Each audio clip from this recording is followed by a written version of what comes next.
Grabe yung ulan ngayon guys, ang lakas. Ayan o. Ayan.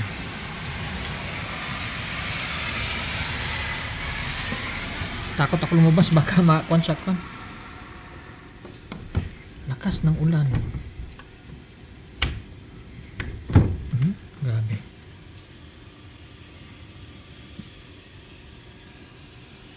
Ayan guys, lakas ng ulan.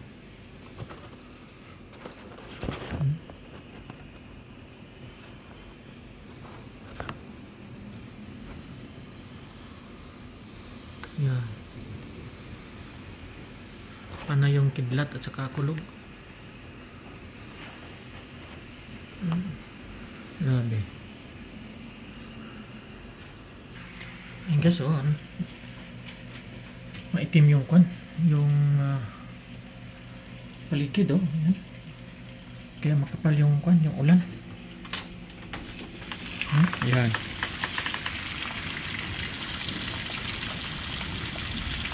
Hindi kagaya doon sa may kwan sa Alberta nung isang linggo.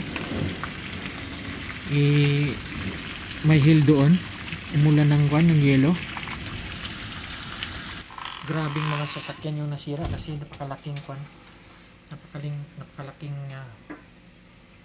ice na kwan, yung ulan, yung hail. Grabe, maraming sasakyan nasira, nabasag yung mga kwan, mga salamin. At saka yung sasakyan nila, mga bubong, yupi-yupi talaga. Kasi malaki yung kwan ng yelo, malaki. Buti nga, kwan lang dito, ulan. Ayan. Ulan lang. Ito yung unang ulan na malakas. Ayan.